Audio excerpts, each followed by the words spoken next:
All right. Good afternoon. We are recording. It is Tuesday, May the 3rd. Welcome to Lunch Bites with Jane and Jody. Actually, it's just live with Jane and Jody. We're not going to have any more catchy themes or titles or anything. We're just going to get right into it. But anyhow, it's great to be back, everybody. We took a couple months break, I think. So hopefully we get some guests back with us. Jody and I decided to create a whole new season of new topics, new guests, new variety. As we go through this season, you're going to hear about homeopathy, clinical nutrition today, physical manipulation. We want to really introduce those modalities and what you're going to be learning. So that's what you have to look forward to this season. I think they are finally posted on our website. So get out there, check those out, and sign up for all the future ones as well so you don't miss them. For those of you on the call that don't know who I am, my name is Jane Voorhees. I am one of our admissions representatives here, helping candidates get ready for their interview. Once you've submitted transcripts, you're working on that application, I'll kind of guide you through that process and make sure that that interview is a successful one ultimately. I work with candidates whose last names start with the letter M through Z.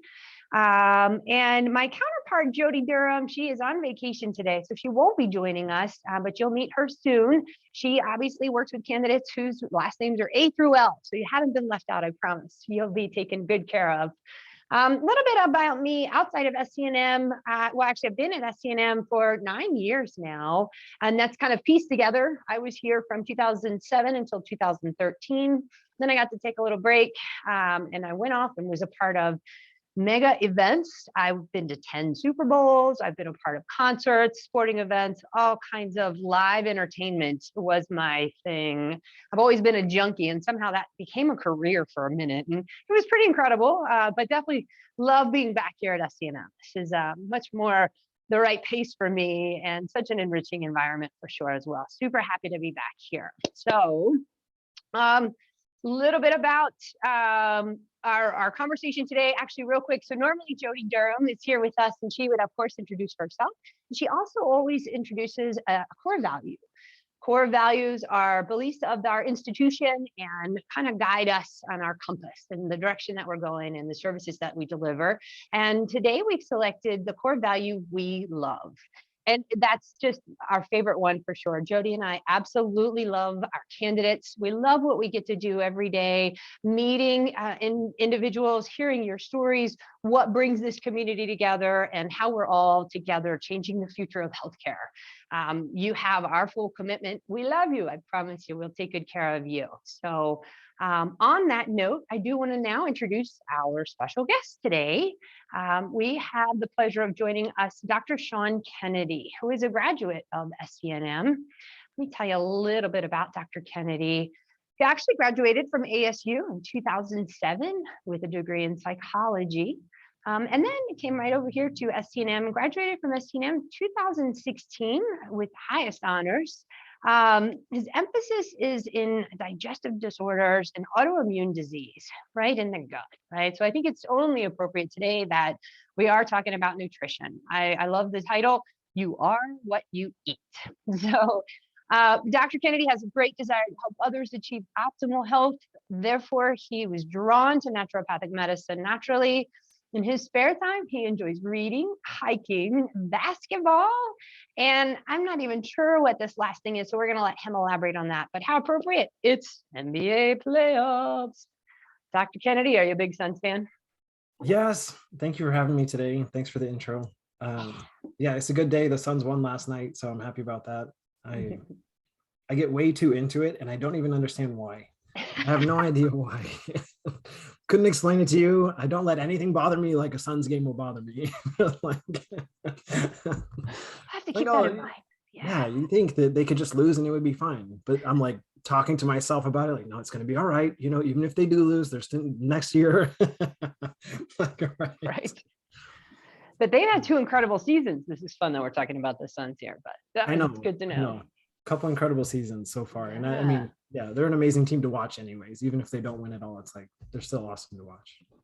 Yep. Devin Booker, Chris Paul, man, what a team we've got right now. I just like how much they get disrespected and they still show up all the time. And I just love it. Like we're always runner up for everything. If you're like, well, the Suns, but they're gonna lose. Yeah. Yeah. Oh, well. All right. I do want to go back to the intro that we Yeah. did there. I see Krav Maga. Can you please explain that a little bit more for me? Yeah, so that's like an outdated reference. I always forget that it's still on there. Krav Maga is it's considered like an Israeli fighting system. It's like a self-defense thing. It takes like judo, jujitsu, boxing, a bunch of stuff, and it puts it together. And it turns out if you do it the right way, you end up tearing your pectoral muscle and requiring surgery. So then you take a break from it for a while. Oh dear. I was like, well, this is interfering with work because now I have to type with one hand and drive with one hand. So I took some time off, at least a while. Dear. But I love that. I mean, you're including physical in addition to nutrition. So my necessity, that's my therapy, I guess. Like it's a better day when I can get my blood moving in some way. So yeah, I don't mind. I love also hiking here in the valley. You have such wonderful access, amazing mountains to check out here. Exercise in the sun is just like incomparable, right? To any, I mean, within reason. And once anybody comes to Arizona, if you guys haven't been here before, in the summertime, it's our winter time. So you can go really early in the morning or you don't go at all. Right. Yeah. Oh, sorry, go ahead. To the river. Yeah, you got to cool off a little. Everybody's talking about it. And I was like, I told somebody, my advice to them was do the short route, not the long one, not the like 4 hours plus one, because you're going to regret it. Yeah. If you ever just sat in this sun for hours without shade, you're like, okay, that's what you're doing. So leather. 2 hours, 2 hours, you're good. That's good. Get off the river, be done with it. Enjoy yourself. Then knock it off. What's your favorite hike in the valley? There's something called, if I'm remembering it right, it's called Fish Creek. It's at the Superstitions. Okay. I didn't know about it. I had a book that said like top 50 hikes of the valley. Awesome. And top 50 hikes within 50 miles, I guess. Okay. Fish Creek, didn't know it existed. It's like a mini Grand Canyon that you go to, and it's like 30 minutes away. Wow. And you go down there and it's weird. It's not like an organized hike. Like some things have trails and stuff. You're kind of walking along the creek. Okay. And I generally think it's a better thing when you don't run into a lot of people when you're hiking. And that's kind of what that was, like a little bit more secluded. You're kind of boulder hopping here and there. And it's crazy. You're just looking up at a canyon the whole time. It's wild. Beautiful. Well, thanks for sharing. I will definitely get out there and check it out. I head out east of Canyon Lake all the time. I have a kayak, so I get out there. So past the Superstition, I'll check it out. Thanks for sharing. My like lazy quick route is to just go to South Mountain and take one of the trails there. Like I can't remember the main trail name, that one or the Mormon Trail. Those two, and I just run up them or do whatever. Super easy. South Mountain. Well, thanks for sharing. Yeah, for sure. Mormon Trail. Sorry, I had to jot it down. I always love new ideas and new places to check out. So Mormon Trail is so cool. It gives you like the perfect view of Camelback Mountain. So you see why they named it Camelback Mountain. It's like a gorgeous, perfect picture of like the camel shape and everything. Yeah. It's really neat. Yeah. Neat. Well, thanks for sharing. These are great ideas. It's fun. Yeah. In addition, obviously, to what we're eating, to have that physical activity is always important for us. All right, everybody. I'm going to do a quick screenshot. I want to see who's out here with us. You guys know I always ask you, turn on your cameras. Feel free to engage in our conversation. If you've got a favorite hike here in the valley, hey, put it in the chat. Tell us where you've been. Tell us what you like, or ask questions as we go along here. We're just going to have a casual conversation with Dr. Kennedy. As we talked about, the topic today is you are what you eat. And our focus really is around the modality of nutrition and how it relates to the training that you're about to embark on here at STNM. So why don't we, Dr. Kennedy, why don't you tell us a little bit more about yourself, and how you became interested in naturopathic medicine? Naturopathic medicine, my interest came from nutrition, actually. Like I was really interested my background was in psychology. I wasn't sure if I was going to go the psychology route, become a psychologist or psychiatrist, not too certain. I was really interested in mental illness and things that could affect change in the brain, I guess. And my interest in that kind of stemmed from nutrition and what it had done to me. And I was a little bit, I don't know. I was really curious whether or not other people knew this stuff or just how powerful that could be. Like simple things of like what we talked about, hiking, or the things that you eat, changing your brain chemistry. And I was afraid that there was a situation I'd get to where it would look like only medications could affect that. Where it's like, you have these concerns, have you done these other things first, depending on the situation? And so I was interested in that route. I had a history of depression in my teenage years, early 20s, and I saw what nutrition did for me in that realm. And it was just like clearly life-changing to me. And so I was like, okay, maybe this is a direction I need to head then. And I'm not one for conventional things very often. So I like the road less traveled, I guess, sometimes. And I know the power of nutrition and lifestyle. I've seen this repeated over and over again. And I had some experience with that, like working in the fitness industry more. And I was like, I want to do this, but in a medical setting. And that's why I became a naturopath. I lived about, we'll call it 5-minute jog from the school and didn't know that it existed at the time. And I came around the corner and it's like, it presents itself when you're ready for it, you know? Yeah. And I drove and I was like, really? Like, that's what was here. I drive past here all the time. I was at ASU, you know, undergrad, right down the street, this kind of stuff. And just didn't know it until I needed to know it, I guess. Yeah. That's so common. I hear that quite often. I love to hear the backstory. It truly is. It's a personal journey. It's a personal commitment or a moment that shifts us or shifts that thinking. Yeah, that's incredible. So really the focus was nutrition. What did you think when you started to discover all these other tools? I went a completely different direction with it, where I started picking up on things like homeopathy and whatnot. Did my second year residency in homeopathy, which, like, if you'd asked me when I came to the school if I would use it, I would have told you were crazy. I never, like, I'm very concrete with things. Like, that's how my brain works. Like, I'm try to be grounded in reality because I have a very creative mind, so I have to like hold on to something, you know. So I never thought I would have done that, and then it intrigued me, and I saw interesting things happening, and then I decided to learn more about it. So I did the residency component in that.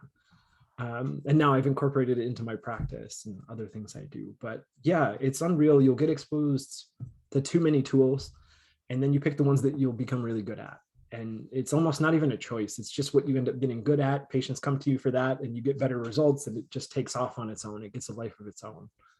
Yeah, that's been my experience, getting to see some of my students graduate, colleagues and stuff. Like, you become what you're good at and you become even better at it, you know. Like, that's what I mean. You don't have much choice in it very often. You can try, but then patients show up that need help, and then you get good at that, and you're like, oh, there that goes. Best laid plans, right? Right. I hear that so much though. You're absolutely right. People are like, yeah, homeopathy. I don't think I'm going to need that. Like, well, you never know. Things that you definitely do as you learn more, your whole path just continuously shifts and changes. Yeah. I try to keep an open mind about anything. Just like, I'll learn more about this before I make a judgment about it. And I found that really valuable. I'm the type of person that will like really quickly dismiss something with limited evidence. And then I end up going back to it to be like, all right, I'll give it a fair shot. And that's been valuable to me. Sometimes I was right, and very often I was wrong. And so I discard that. I try not to think that way, I guess. No, I think that's excellent advice. And I kind of want you to repeat it again. Like, you know, how did you know to go back to it? Or how do you give something a second chance? How do you keep that open mind? With homeopathy, it took probably a 100th chance, I guess.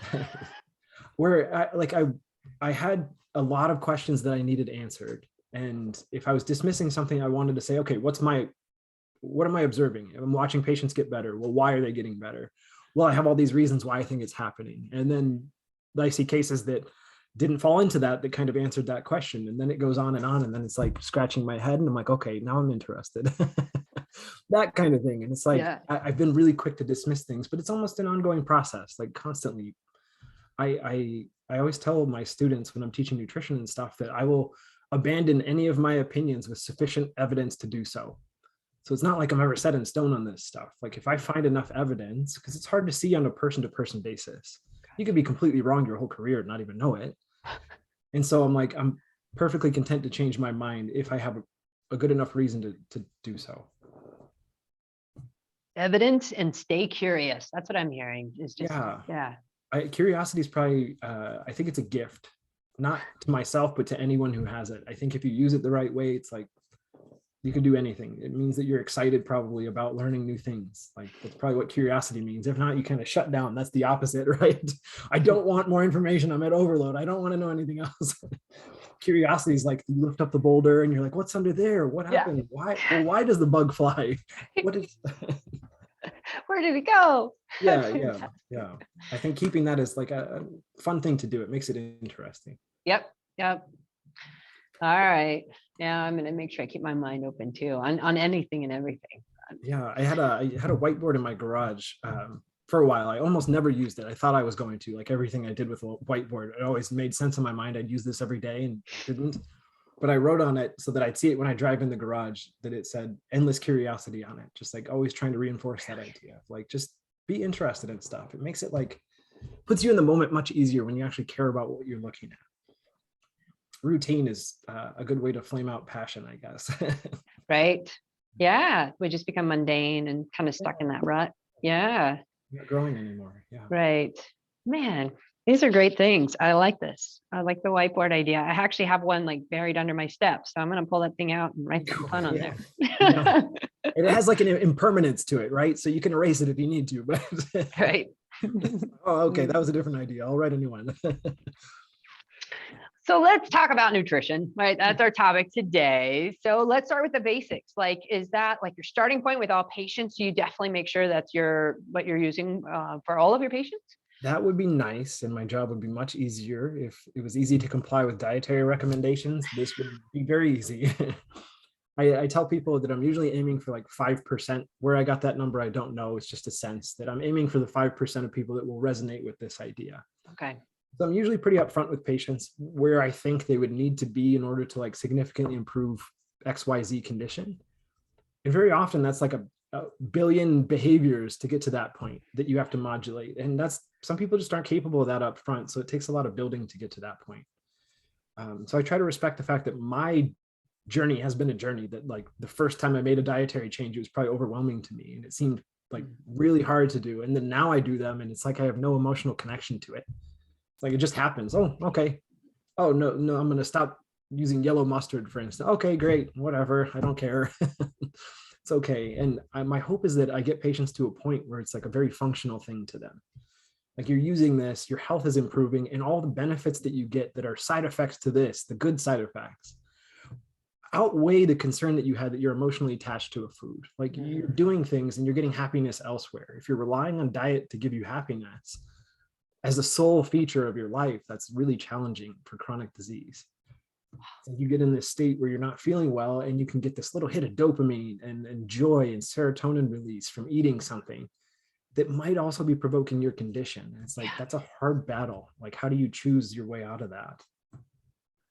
Yeah, I want a peanut butter cup right now. it will feel instantly better for a second, or at least it's the equivalent of like you had to have the itch to scratch it, you know? And it's like, I want you to not have the itch that you don't have to scratch. That's the hope, that like you didn't have the craving for the peanut butter cup, because how are you going to stop that when it's there?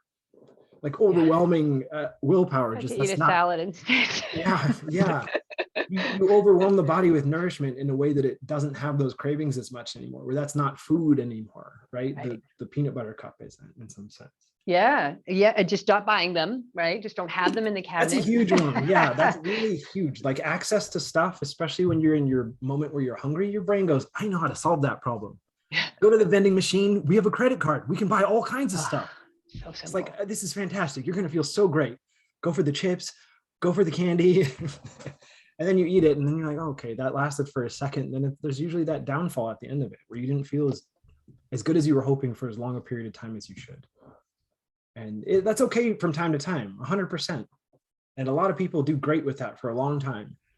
I'm interested in the people that don't do great with that anymore. And they're in chronic disease and they're wanting to do what they can to get out of that. And I'm like, okay, nutrition is a good starting point there more often than not. My ultimate goal is to find out the cause of disease.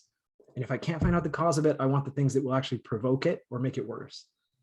Nutrition almost always falls in that category, that it's somehow either responsible or beneficial in a disease process. Wow. These are great just tips and things to think about. Earlier you said emotionally attached. I never really thought about that. So there's a psychological effect here when you're talking with someone. You'll hear people talk about like addiction pathways, talking about, I try to look at it and I'm not an expert in this realm by any means, but your brain uses dopamine as like a currency to get you to reward you for behaviors. You eat something and it satisfies a caloric requirement, you get a hit of dopamine. Congratulations, you did it. And throughout our natural history, the things with more calories had certain flavors we like. sweetness, that savory, like fat, things like this. Yeah. That did something for us and we built a strong relationship. So you eat those, you get a little reward for it. Your reward can come from a piece of broccoli or it can come from a peanut butter cup, right? And the brain's like, okay. So it's weird to people when they end up feeling better from eating foods that are maybe healthier. Yeah. Right? The brain still works on that currency. It goes, you did something. You were hungry. You ate this. It satisfied that hunger. It gave you calories, nutrients. Here's a reward. Congratulations. And you're like, oh, then you talk to people who are like, I love broccoli. And like, what kind of sense does that make? That doesn't make any sense to me, right? Like, why should that exist? And they're like, why? Broccoli's good. You're like, feed broccoli to somebody who's never had it before. Tell me what their experience is like. No salt on it, no butter on it, no cheese on it. What's their experience like? Grass. Probably not like, this was great, right? I tell everybody it takes about 1 to 2 times to introduce a sweet food to somebody. So you give a child a sweet food, they'll take to it or 1 to 2 samples. If you give them something that's more like bitter or savory, like foods that you want to encourage people to eat, 13, 15 times to introduce that before they take to it.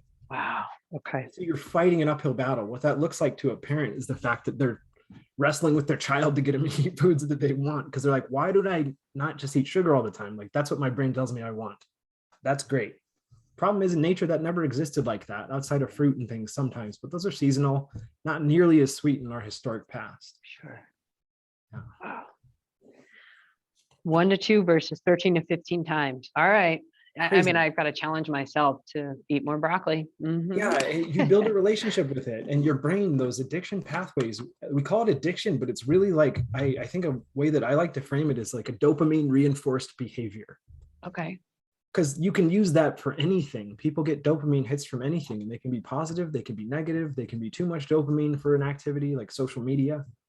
Yeah. For diet, it's a perfectly normal currency, but the amount of response you get to some of these new foods is just disproportionate. Like a Cheeto hits on all these things that like we didn't know that we wanted, and it tells your brain that must have a lot of nutrients in it. Right? And you know, the story on that is probably not the truth, right? It's like, oh, it's telling you, it's just playing a game with your natural inclination towards these flavors. So once you get away from that and you change your currency and get new dopamine rewards for healthy foods, you still feel great when you're eating and you still have an emotional reaction. You'll talk to people about like roasted greens and stuff that might not be the first thing people would go to for food. And like, it's my favorite. I love them. You know, like it's weird. And you'll find this cross-culturally. People will identify with the foods that they're eating. Mm-hmm. And the goal is to make those the healthiest version possible. So you're getting rewarded for things that you're doing well that also serve your long-term health. Man, that was huge too. Like help your patients identify with the foods that they're eating and make smarter choices. Yes. And try to get off of the processed and ultra processed foods. That's like a universal, like there's rarely a universal in nutrition, but I think that's as close as you can get. So like an ultra processed food is a Cheeto. Right. A processed food could be a frozen vegetable, right? That has a ton of benefit to it. It's still considered processed, going through a plant to package and things like that. Gotcha. But that's not the emphasis. The ultra processed is the stuff that you wouldn't recognize.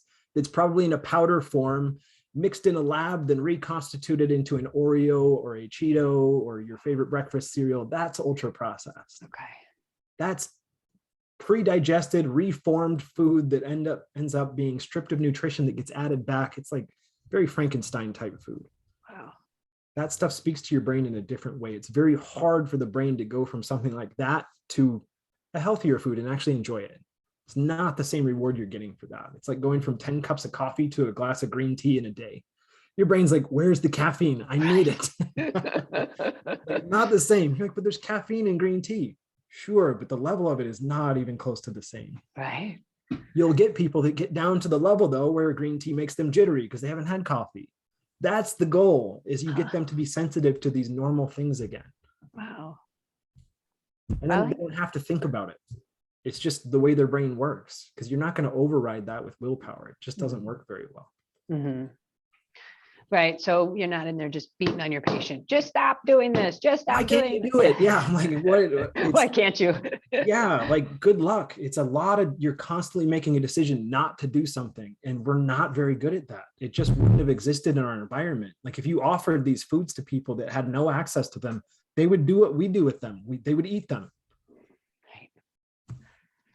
Access. That's another Yep. key element, I'm sure. If it's not available, you don't eat it. And the way to do that in your home is don't buy it. It's really hard though when you're at the grocery store. Right. You're like, it's there though. They sell this. Why wouldn't they? Yeah. Yeah, like people like it, and the market always has a place for stuff that you like. Mm-hmm. Cheetos. Yeah. I always Boy, give my Cheetos a hard dinner's time. going to be terrible tonight after this conversation. So do you think, I mean, is it completely natural? Is this where the starting point for all naturopathic doctors? Like, is this the main tool that all naturopathic doctors are using with their patients? I think we want to. Whether or not we do is tricky. I think there has to be room for other stuff because it just doesn't resonate with everyone. Some people will be unable for many reasons to change their diet. They just can't do it. Or they need a lot of help to make one change, and then they're going to fight with that change like they're relapsing on a drug or something. And it's like, okay. And chronic disease sometimes doesn't have that long to wait to like build those skills. And so you have to have other things in the tool belt, like herbal medicines, things like this, conventional therapeutics even. So it's personally a goal of mine to help somebody in that direction for whatever it looks like, just because I very frequently find it as being a provoking factor. Either you're providing nutrition or you're avoiding things that could be harmful. Like both of those are really important. And frequently they solve the problems that my patients are experiencing. That's why I'm inclined to go that direction. When they don't want to do that, they're asking me to go for my second or third or fourth options. And those are obviously not my favorite, but they might still have some effect, and you can do tremendous things with everything else. And sometimes they get better over time. When they start feeling better, you have more energy to use and do things that you'd like to do with your health rather than what you just have to. I think of like the convenience factor, right? It's easier to just throw a frozen pizza in the oven and call it a night and be done. Do you then do you help create a balance for your patients? Like, all right, I know you're going to eat that pizza tonight, so here's some supplements for you, or something along those lines. Like, do you introduce a lot of nutritional supplements to your patients? It's not my favorite thing to do. Frequently, if I'm using a lot of supplements, it means that I'm lacking creativity or knowledge about the condition or the situation. Not my hope to put people on a lot of supplements if I can avoid it. Literature very often doesn't support using supplements in isolation. It doesn't seem to cause any appreciable change in the condition.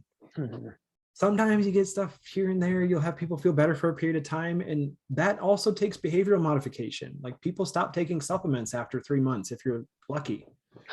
Like they'll stop that too. And so you very much are fighting this battle of like, people will do what's easiest for them. Yeah. How do you make healthy easier? Some of it is like the quality of life you get on the other end. If you can actually touch that for a second, it might be worth it, because now you have energy you never knew existed. Yeah.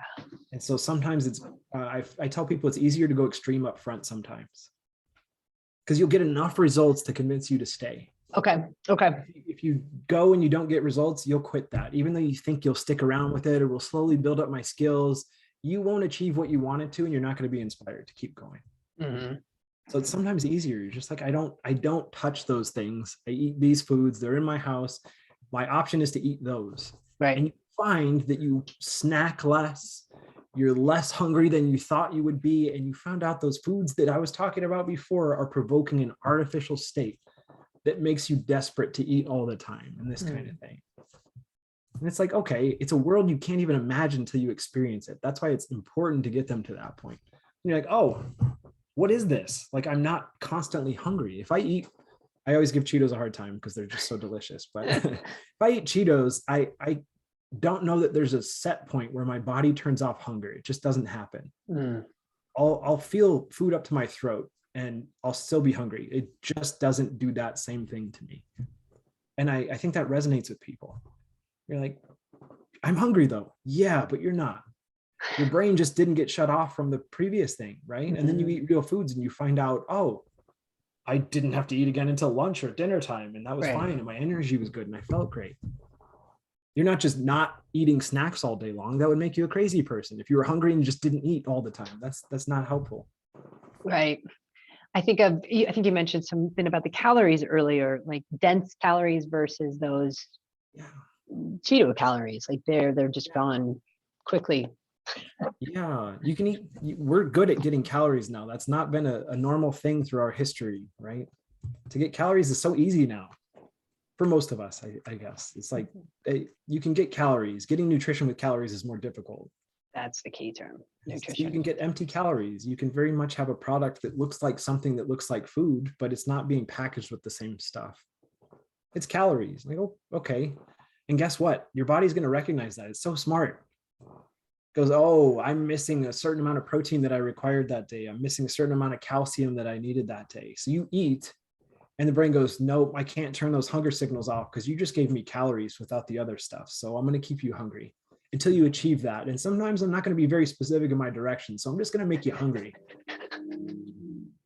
It's like, oh, shoot. So you just keep eating. And it's like, well, eventually you're probably going to eat the right amount of stuff. Right? For the right thing, right? Oh.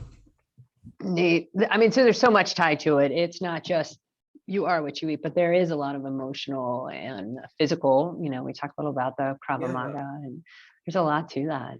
The emotional aspect, I mean, I don't know how much it's an important thing that your center for processing taste and whatnot is right next to your limbic system. That's your emotional system.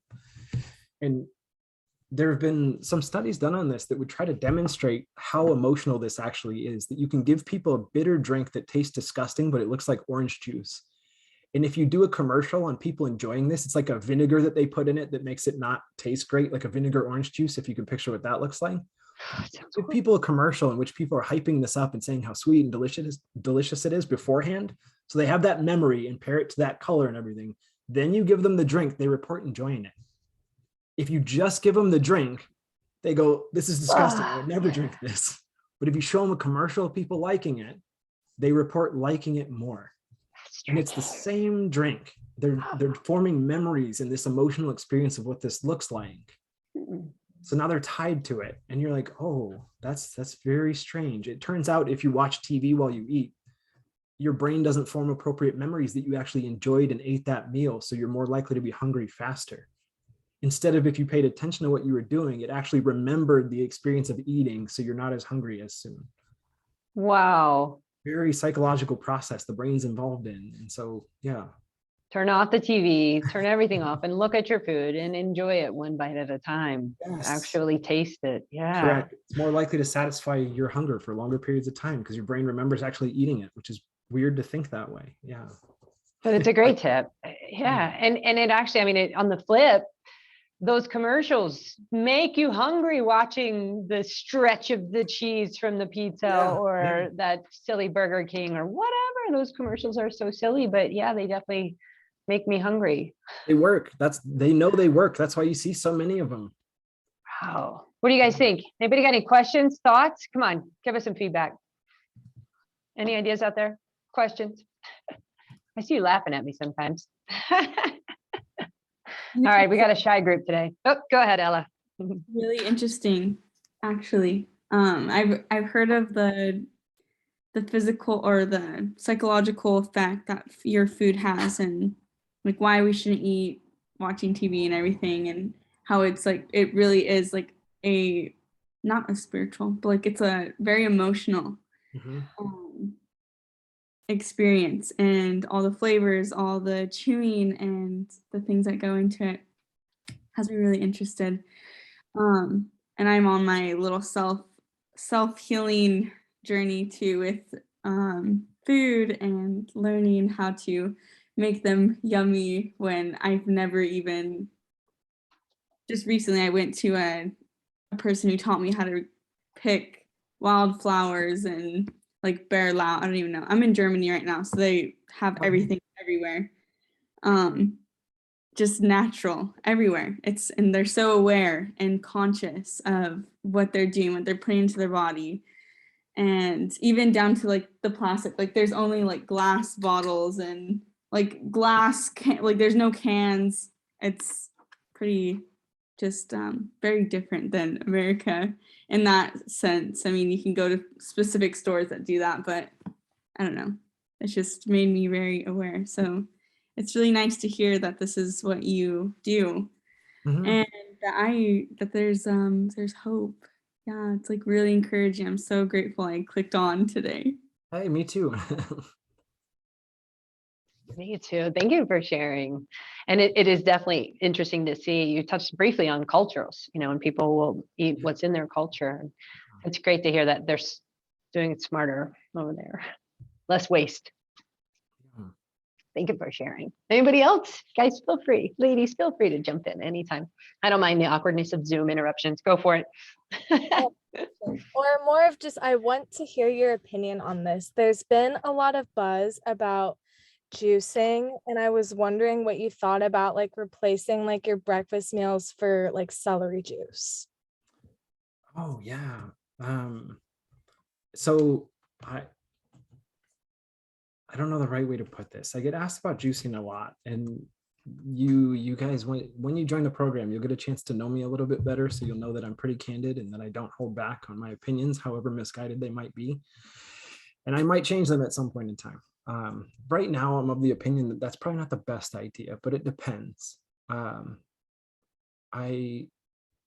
always like in nutrition to kind of look at the starting point. What's our starting point of what you're doing, right? So if say you were going to have a standard American breakfast that looked like McDonald's for breakfast, and that's how you're going to start your day, and you're coming from a background of like, you've had enough nutrition, right? Maybe more nutrition than you needed, right? More calories, things like this. And then you started juicing for breakfast. You'd probably notice a net benefit compared to the McDonald's that you would have for breakfast. And so you're like, well, that's a good thing, right? But are we comparing that to McDonald's, or are we comparing that to a different breakfast that might have more of the things you need for your day, that could look like appropriate protein requirements, that could look like appropriate micronutrient requirements? And in that regard, I'd say opt away from the juicing aspect and get real food in the system. It kind of, again, always depends on the starting point, right? The juicing craze, I'm hopeful that it goes away at some point in time. It's a really noble attempt to try to get people to get a lot of micronutrients from plant foods that sometimes aren't bioavailable, meaning that we don't absorb them well, and they come with a package of other stuff that could be harmful for some people with chronic disease. And I mean, it's not the worst thing. If you tolerate it well, we'll probably be okay. Probably be all right for the most part. But if you have someone with chronic disease, like, it's very much a questionable thing to do, in my opinion. Yeah. Great question. Thank you for the feedback. Yeah. All right. Well, you kind of touched. Let's talk a little bit about the education and what we can expect here. What quarter do students start learning and taking classes in nutrition? Yeah, so the nutrition part of the program is 4 classes. It's 9 credits total, broken down into 2 or 2.5 credit classes. So you first start with nutrition with me in quarter 5, and then again in quarter 6, and then pick up again in quarter 9 and quarter 10. So second year and third year. Okay. And we start with micronutrients, vitamins, minerals, and macronutrients, proteins, carbohydrates, fats, and to a lesser degree, alcohol. I don't want to be encouraging, and then the second 2 classes in the third year are clinical nutrition, where we look at specific diets or specific conditions and things in nutrition that can affect those. So today, for instance, the class I taught this morning was about cardiovascular disease. So that was the emphasis in talking about it from the nutrition perspective. Do you work with the nutrition program that SCNM offers? It's an interesting question. In some regard, our students, not typically, they do take some overlapping classes so the ND students can take what we call selectives, where they get some additional classes that aren't part of the core curriculum, but they're built in credit-wise, where you're like, oh, I get some classes that I choose. They can choose certain nutrition classes from that program. So some of the students work in that realm. I work with some of the people in the nutrition program I'm part of their different meetings that they do, oversight type things, and then also like a scholarly group that we have. So I only work with them in that capacity. Could you tell me a little bit about the nutrition program and why you didn't, or like why you chose, because you're so interested in nutrition, why you chose to do ND instead of like dietitian type? Instead of diet, okay, yeah. Specifically at SCNM, the nutrition program there didn't exist at the time when I was becoming an ND, so that was an easy choice. Right. The dietitian portion is interesting. So I had never considered it because I wanted to be able to practice as a physician. That Got makes it. sense. I wanted to be able to prescribe, have a larger scope of practice, and I wanted to be able to deviate from conventional norms if I needed to.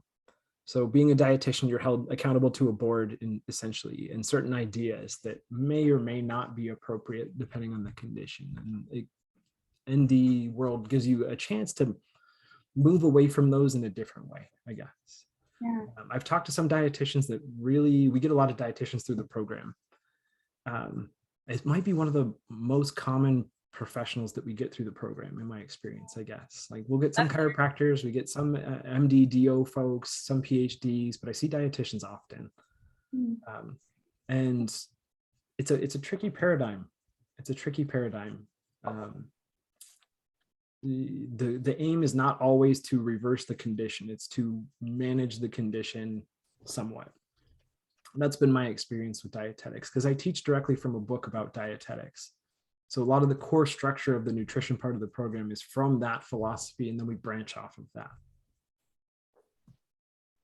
Okay. That's really helpful. Thank you. Yeah, I think there's value to it. I just think that there are limitations to it as well. Yeah. Oh, we had a question in the chat. Was your undergraduate degree in nutrition? Oh, I hopped on a little bit late. Apologies if you mentioned it already. Yeah, no, my undergraduate degree was not in nutrition. I don't know if that's for better or for worse. I've thought about it both ways. It was non-conventional that way, and I like it that way. And you guys might get a chance to see into my psychology a bit when you take classes with me and understand why I'm actually appreciative that I came about it in an indirect way. But Psychology was your undergraduate degree, and it is actually very popular. A lot of our students, a lot of naturopathic doctors, that is a foundation that they had before attending here as well. I want to go back to the class. You mentioned you taught a class this morning and it was around cardiovascular disease. So I've done a class here. It was a 6-week plant-based program. And so I wonder, is your class more like the biochemistry of what's happening, or is it, okay, tell your patients don't eat animal products? Like what, can you tell us a little bit more about the class structure? yeah, so the class structure today, there's a component. So the nutrition courses are set up where we have 1 week of pre-recorded lectures by me. So the recorded lectures, students watch, they go through on kind of their own time. Then a week where we meet, and then we rotate that. The weeks where we meet was considered teaching kitchen. It's kind of on pause due to pandemic related stuff and sharing food and that kind of idea. So it became more of a lecture based, but I call it like a free flowing lecture where we get a chance to talk about these. And I ask the students, we kind of question and answer based, build our way up to a bigger concept. So we started with things like lipoproteins and what cholesterol is, and then build it up to what that looks like dietarily speaking. It was a tall task. I don't know if it was accomplished well, but the students seemed to like it. So, all right.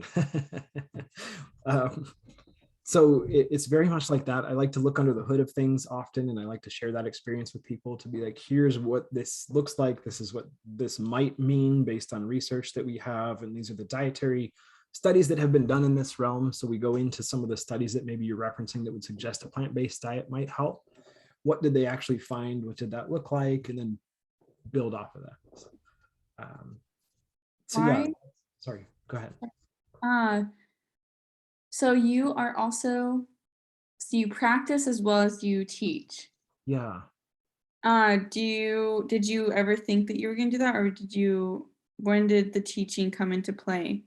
I always had an interest in teaching. My aim at the school, coming to the school, was to build up my naturopathic nutrition knowledge, if we'll call it that, and to look at an environmental aspect of health. I ended up teaching environmental medicine for a couple quarters coming out of school, like a little while done with residency, stuff like that.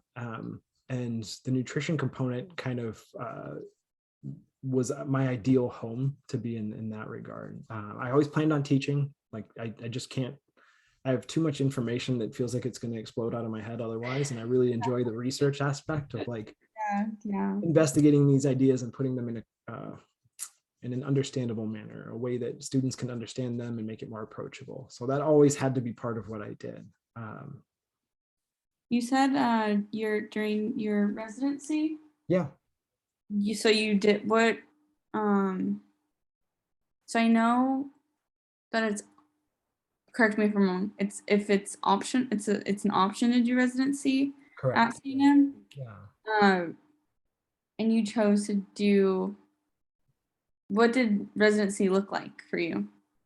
So the first year is a general residency. So it means that you continue to go to the rotations at the campus or related to the campus, like our community clinics and such, supporting the attending physicians. So the person whose shift it is, right? So somebody will have their own shift to their own students, and then they have a resident that helps them out. And that's what your role is as the resident. So that looks like helping with charting aspects, supervising physical exams, helping to do procedures, whether it's IVs, minor surgery, etc. It's like a traditional resident, like kind of just geared towards naturopathic field. So we're not spending overnight in a hospital or something like that. No, but you're on call still for like a week, but it's for the patient population that we see. Okay. Wow. Did you feel like you needed to do residency, or did you feel like you not wasted your time? I don't know what I'm trying to say. I got value out of it. Yeah.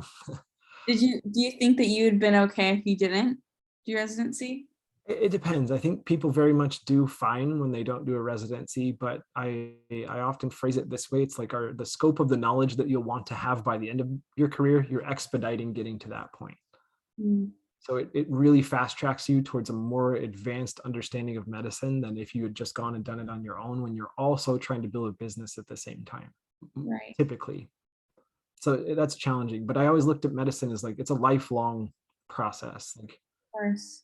who you are as a physician 20 years from now is not even close to what you were at graduation. You're probably not even the same person. I lost my question, but neat. Okay. That helps a lot. Any experience when you get into medicine, any experience you can get that furthers your understanding of the human body or medicine is one that you should take. Yeah. You'll find lessons that you didn't expect to find in areas that you didn't expect to find them. Yeah. I worked, it's funny you say you're on call, you're not on call overnight, because I worked for a surgeon and he was a general surgeon, and the poor residents, I felt so bad. But the first time I met him, he definitely lost more hair than he started with. Yeah. Poor thing. But yeah, that's like my only experience with residents and residency, but they were always very excited. This would be more like if you had to picture it like a primary care clinic operating within mostly normal working hours. The on-call situation looks like if the patient calls in the middle of the night, that still gets directed to the resident. You're just not physically in a hospital setting or something like that. How long was your residency? First year is 1 year, so that's the general part, and then the homeopathic portion was another year, so it was 2 years for me. But it goes year by year. You apply each year essentially. Did you, sorry, I'm like hogging. If anyone wants to jump in, please. But why did you do homeopathic? I think you said a little bit about it, but why did you choose to do that route? To learn more. Okay. Yeah, I was intrigued by what I had seen, and it's a pretty valuable tool to have in minimally invasive. It fits a lot of the criteria of like why our naturopathic principles, right? Not wanting to do harm, etc., treating the root cause. It's very effective for a lot of those and minimally harmful. Do you still use that in your practice today? I do. How often? It depends on the case. It's very case specific. If I had to give you a percentage wise, 30-40%. Is that like every couple of weeks you're making this happen? I mean, it really depends. I mean, that's on average over the full scope of things, because I see very different patient cases. I'll get people from weight loss where I'm not using homeopathic therapeutics there. I'll get people with cardiovascular consultations where they want to talk about their cholesterol levels and things like this. And in those cases, I'm not using that at all. For instance, yesterday in my private practice, I was just seeing just a few patients yesterday, and 2 out of the 3 I was using homeopathics with. Wow. My student rotation, though, I could see 9 people and none of them had homeopathic therapeutics. We're doing different things, elimination diets, stuff like that. Right. Cool. Oh, Good I was like, question. I'll never use, like, I don't think I'll do like homeopathic, like maybe because my mom was so into Yeah. homeopathy, and all she did was give us those little pills all the time. And if for anything, literally anything is, and they taste like sugar, like they're so delicious. You can treat any of the conditions that I use homeopathy for with something else. Well, right. Well, now I know, but Yeah. when I was growing up, I mean, those are only options. I get a stomachache, get an earache, whatever. I mean, to put it in perspective, I can do acupuncture, but I haven't put a needle in someone in over a year. Right. So you pick and choose the things that you're going to end up using, and you build skill around those. Right? But it's just interesting to hear that, you know, it's become really important in your practice. So I haven't heard yet that someone, well, I'm also very new to this world. Yeah. So I was very traditional up to a couple months ago, literally. Yeah.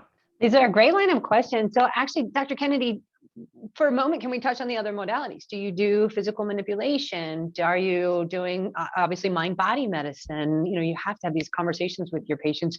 You mentioned acupuncture. Are you using all of the tools? I'm not. I wish I could. I had really good advice from one of my mentors back in the day that you have to pick what you want to be good at. And I think that that's valuable. I found a particular affinity for metabolic disease and nutrition and things like this. So I get that sent my way very often because I can talk for days about these topics. And some of those, a lot of our modalities are not ideal for what I would need to do. And so nutrition conversation becomes the ultimate in that regard, and lifestyle stuff. I love physical medicine and acupuncture and things like this. Those are what I would consider for me a cognitively light day, and that would be a nice break.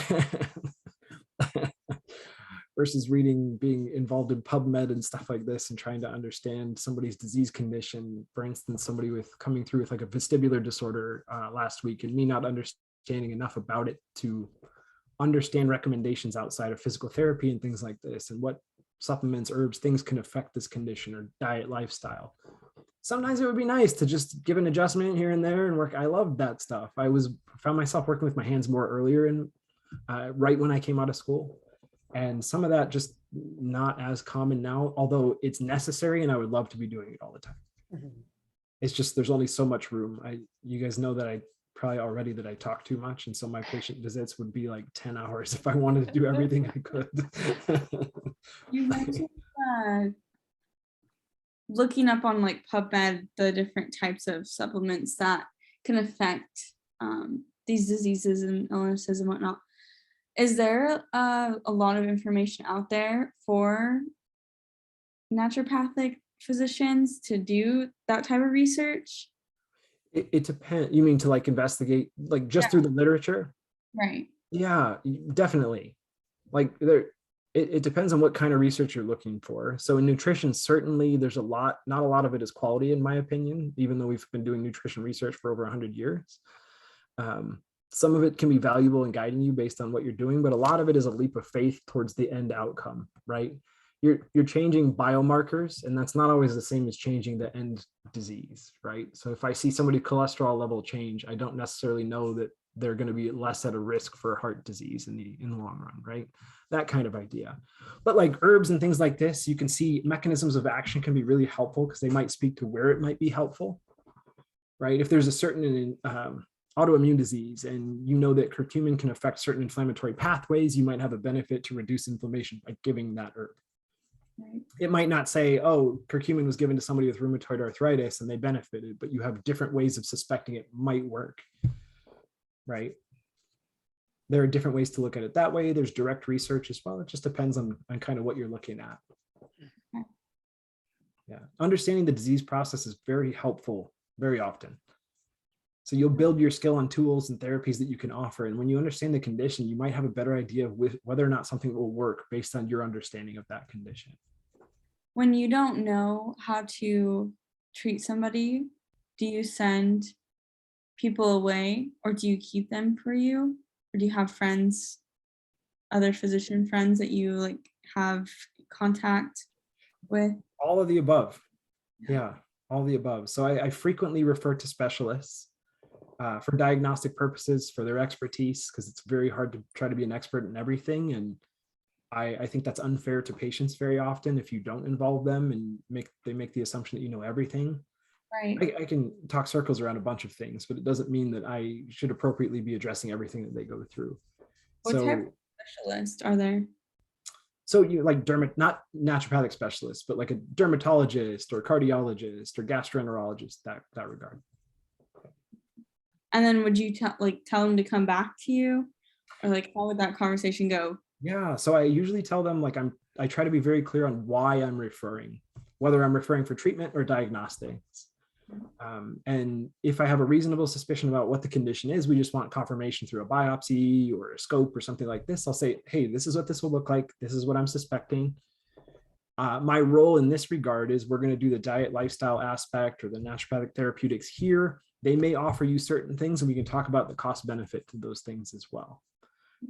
It's nice, but also unfortunate sometimes that conventional therapeutics are not changing the course of the illness, just improving symptomatically, which is nice. It's a noble thing to do, but it also like, it gives you some wiggle room to like modify from that course. You're not changing the outcome of the disease. You're still on the same trajectory. You just don't experience it the same. That leaves a lot of wiggle room to do other things that might help with that, or might help in a different, less invasive way. So I try to be as clear as I can with them about that. Like, what's the role? And I try not to step on somebody else's toes as well. So when I write referral letters, I wrote one yesterday. I said, please evaluate and treat as you see fit. Yeah. Go ahead. Yeah, I guess I never really thought about it until right now. There's definitely, I always say like there's a time and place for medicine. Just seeing the traditional route my entire journey right now is now understanding that there's like so a time and a place, and that makes it, thank you for answering that. Yeah, it's very much my hope is that I give enough information for the patient to make the decision. And when I'm really adamant on it, I try to leave their decision out of it and just tell them this is what I think would be most appropriate, right? I don't want to confuse and say, hey, we can keep working on this. Like, no, you should see a specialist now, and then we can talk about the fallout from this. What does it look like treatment-wise, right? But as much as I can, I want them to be informed enough to make that decision, that they can decide that whenever they want, and being as transparent as possible is helpful with that. What would you do if you could go back in time to do something different? How far back in time? Because we could be going back to the pyramids. I would love to watch those and being. I'm thinking before you started naturopathic school. Would I do something different? Yes. No. Well, if there's something that you did specifically, or if there's something that you would have done differently. I don't know. I'm perfectly willing to accept that I can be regretful. So I'm not painting like roses around this whole thing, but I probably would have done it the same way. Yeah. I had to do it this way because I'm annoying and I have to understand things. And so I very much am pleased with the way things went. It's something I think about regularly. Would I have gone a different direction, a different career path, like if I could? And I wouldn't have, because I wouldn't have the freedom to do things the way that I find to be beneficial. I'd be too constrained. Yeah. And I don't like that idea. I think that you can very much modify the course of disease with a different mindset than the one that you've probably been raised and educated in. Yeah. Do you have are you married? Do you have family? Hello, hang on one quick second. I do have to acknowledge it is 1 o'clock. I don't know if Dr. Kennedy has a class at 1 o'clock. So I just want to acknowledge the time. And number one, thank everybody for joining us and just be respectful of your time. It is 1 o'clock if you guys have to jump off. Dr. Kennedy, if you're willing to stay and keep asking some questions. Yeah. I'm not sure where this line of questioning is going, but go ahead. I'm sorry. I can stay. I can stay. Like no problem. Yeah. For me. But No, I'm just curious about your lifestyle and if you have any children, or if you, what that looks like in your peers' lives, and what advice you have there. I was in a relationship all throughout school to who would become my wife. So I'm married now. That was hard, very hard. I had basically to end school with an apology, right? To be like, hey, you went through a lot. She knew what she was getting into up front. I was very honest with her about how intense this was going to be and how much time I was going to dedicate to this. Yeah. So I was upfront 100%. I'm like, there's the door if you want. I'm just kidding. But I very much told her at the end of it how much I appreciated her picking up the slack everywhere. And I was going to try, as being in the profession, to make up for those things as much as I could. I've seen people with families that's very challenging, but they make it work, and it doesn't make sense to me. I don't have children. People do it and they do it really well. And I don't think you can think your way through it very much. Just the same way, if you try to convince yourself that you're ready to have kids, people are probably like, what does that look like? How can I ever be ready for 4 hours of sleep a night? What kind of sense does that make? I've seen people have kids through the program. One of my recently graduated students, she had 2 kids during school. She was a dietitian, and now she's out practicing in Las Vegas. That's where she's from. And if you would have asked me if that were possible, I'd be like, I like sleep too much. I don't know. And she crushed it and did really well with stuff. And now she's doing amazingly. Like that's a repeated story. I had classmates that did similar things, raised families, did all kinds of stuff. You had people that worked through it. That was hard for them, but some of them did it really well. Like, you make it work. We have a great question in the chat. Do you find yourself having an overlap between naturopathic care and orthodox care? That is, in making a diagnosis and treatment, do you sometimes have to combine care options? Very often. It really depends. Sometimes you're borderline on this stuff, and you want to do the patient the most service, in my opinion, where, for instance, like hypertension, right? High blood pressure. Somebody could have really high blood pressure that needs to come down pretty quickly for them to be safe. There are some definite lifestyle options to correct it entirely, but those won't happen overnight. There are some options to bring it down a significant amount, but maybe that's not enough. So you maybe start with the meds, do the lifestyle stuff, and then get them off of the meds. That could be a perfect example of what this looks like. Try to keep them safe in the meantime, and then do the comprehensive stuff. People don't come to you with newly diagnosed conditions. They sometimes come to you with stuff that's like, the house is on fire and it's already spread to the lower floor, and you're turning off the burners downstairs. You're like, no, all right, now's the time for like a lot of water and flame suppressives and stuff like this. Like, your time for just like checking plugs and making sure that's over. Like, you got to put the fire out. Too little, too late. I get it. You'll get back there. There's always a room for healing. As long as you have some energy left in your body, there's always a chance for something. But you probably have to start and make sure they're immediately safe before you go and do other things. So you're using a lot of blood panel work, like you're looking at their blood panel. Do you ever find that the story that the patient is telling you, their diet record, maybe isn't quite matching up to what the blood tells you? There's never been one accurately reported diet in the history of the world. It's weird. Everybody has the salad week whenever they talk to you. Like, oh, let's see. Yesterday I had about 45 calories worth of salad, and I think that was about it. And you're like, what? They'll shock themselves too, because I use a program where they like report what they're eating, and I get to see it. So they're still reporting it, and they'll surprise themselves because like, I didn't realize I was having ice cream literally every night of the week. And you're like, yeah, okay. If you were to ask them that and ask them how frequently they ate ice cream, they'd be like, 1992, I think, is the last time I had it, and I don't really touch the stuff. And you're like, okay. So blood markers very much tell a different story, because people like paint rose-colored glasses over everything and say, no, I don't do that. I exercise all the time. Reality is very different than that, and it's normal. It's not a judgment. It's just we like to believe that we're doing things the way other people want them to be. It's like, okay, it's better to be in reality, and then we know what we're working from. The program that I use for diet tracking is called Chronometer, or Chronometer. It's a Canadian application. I really like it a lot. It gives me a chance to see right into what they're doing, tracks things like oxalates and stuff too, which is pretty cool. Yeah. Quick question on Chronometer, because I've used that too as a nutrition student. Yeah. Do you use like the paid professional version in your practice, or is it the free one? Like, how do you I use use that with your clients? the paid professional version I found is really helpful. I just eat the cost of it. It's $2 per patient per month when you're over 10. So if they don't use it for a month, I delete them. And then they can always ask for it back, but people don't track for too long very often. I have some people that are my like rock solid people. I'm like, I'm happy to keep paying for them to do this. Great. It just removes that barrier of payment where they don't want to do it. I'm like, okay. So I just pay for that aspect of it. It works out easier in our clinic that way. If you're in private practice, you just put it in the cost of their visit, and that's perfectly fine. Okay, thank you. That's great feedback, because I love like the free version in general. And I've always been curious to see how using that paid version would be in the future. So much better in my opinion. Okay. So much better. Well worth it. Yeah. My students get to see it. I do the reports. I send them the reports before our student rotations. They get a chance to look at it and make suggestions, like when they get to shift. And they love it. They think it's great. Like you get to see the huge window into what they're eating and stuff. I'll use that one for like more diet management type stuff, nuts and bolts. If it's real chronic disease, sometimes I want to see their symptoms paired with it. So they can either record it there or just do a paper form.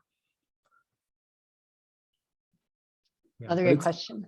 Indispensable. It's really, really valuable for nutrition care.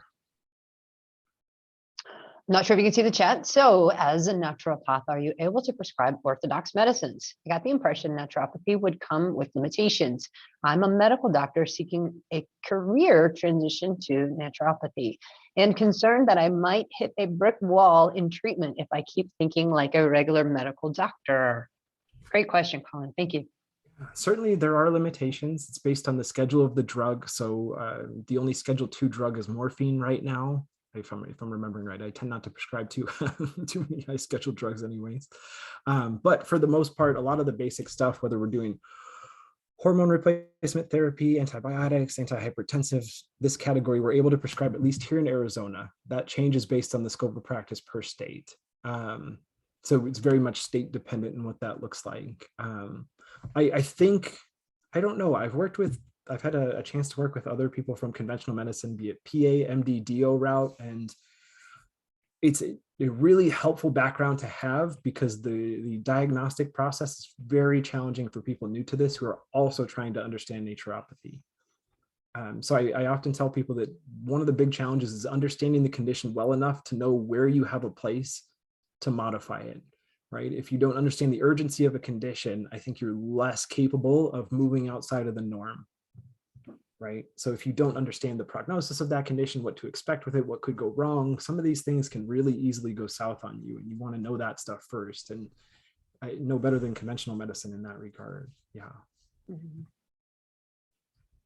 Great question. Dr. Collins, feel free to reach out. I'm happy to share scope of practice. I'm not sure where you're located, but we can connect you with our careers department as well. We can look at what state or where you're located and what's available. Dr. Kennedy, you've been extremely generous. I apologize. It is 1:08. I can't thank you enough for your time today. Everybody that's been on the call, all the engagement today, this was really great to get back in season. So truly, thank you, everyone, but especially Dr. Kennedy. Thanks for joining me today. Thank you all. This is fun. I love talking at people and hearing questions and stuff. It's a lot of fun. So hopefully you guys join us at some point. We'd love to see you all. If you become my student at some point, I probably won't recognize you and I apologize, but say something like, I saw you at that one lecture. Oh, and then I'll remember that. That's great. Lunch Bites with Jain and Jody. Thanks, Dr. Kennedy. Yeah, no, I got it. No, I remember. Wonderful. All right. Thank you all. I appreciate it. I appreciate your attention and your interest in the field. Thanks, Jain. Thank you, Dr. Kennedy. Everybody have a great afternoon. See you in 2 weeks. We're talking about homeopathy with Dr. Rice. Bye.